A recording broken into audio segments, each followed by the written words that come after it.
Have you ever been searching for your keys or your phone only to find them already in your hand or in your pocket?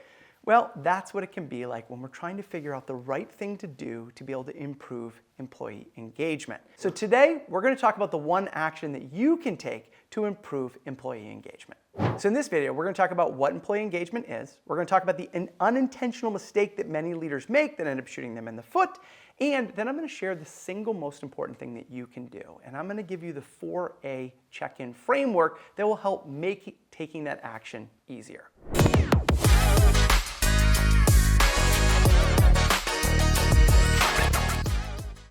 When it comes to engaging employees, many leaders fall back on some of the things that they think make the biggest difference without ever thinking, would that really make a difference for me? Many leaders will see in employees, disengaging, and they'll start talking about, what about a promotion? Or do you want to travel more? I actually once watched a friend of mine move into a large tech organization. I won't mention the name. And he went to that position because he wanted a more stable life where he didn't go on the road. And then his manager, after 6 months being there, was like, hey, I'm going to promote you to this position. And that position was putting him back on the road, and it wasn't what he wanted to do at all because the manager didn't take time to understand what really mattered to the person.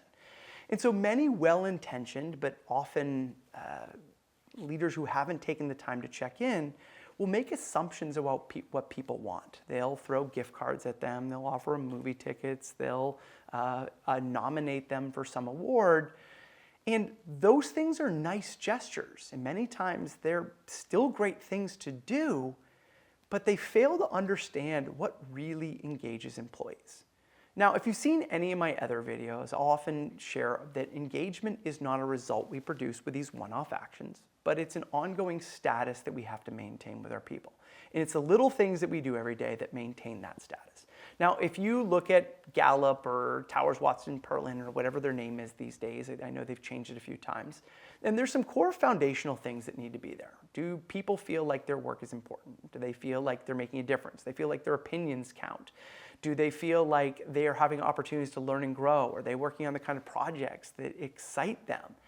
And we can't really do that or deliver on those things that people want if we don't understand what's important to them. So the root problem of disengagement is often unintentional neglect. We see our people, and because they're not complaining, because they're doing their work consistently, because they're showing up on a regular basis, we think that everything's okay. And I can't tell you how many times I've had managers get blindsided because they're like, I didn't even know they were unhappy.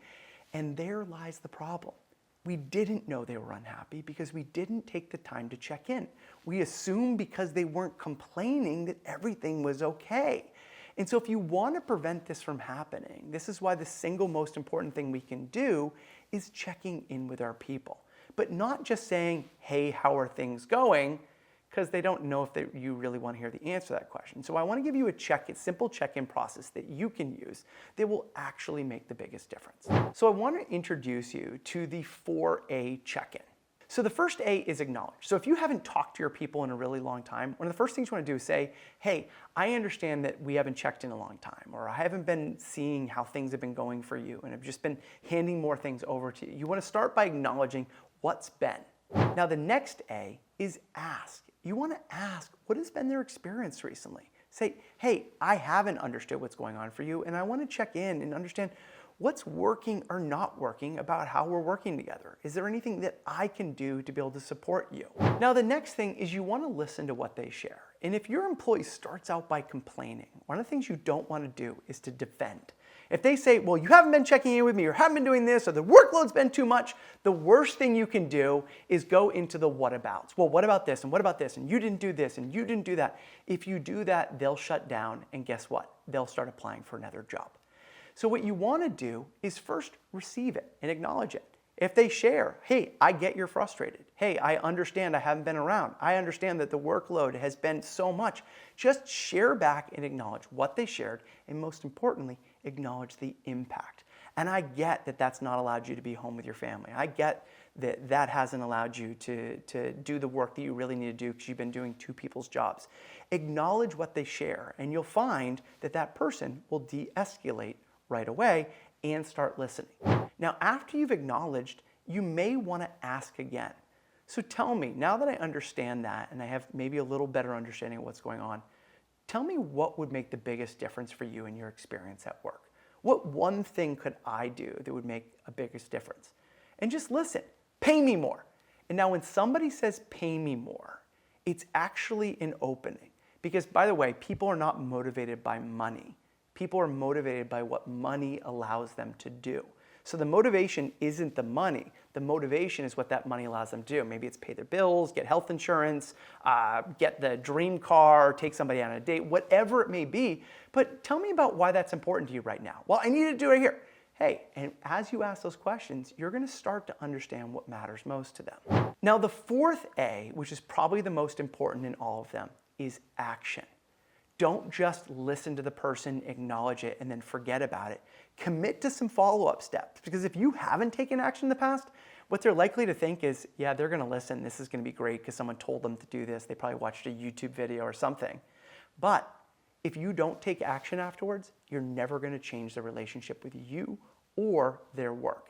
So pick one thing. Hey, you know what? Let's continue this conversation next week. In between that time, here's what I'm going to do. I'm going to intentionally ask you before I add anything onto your to-do list.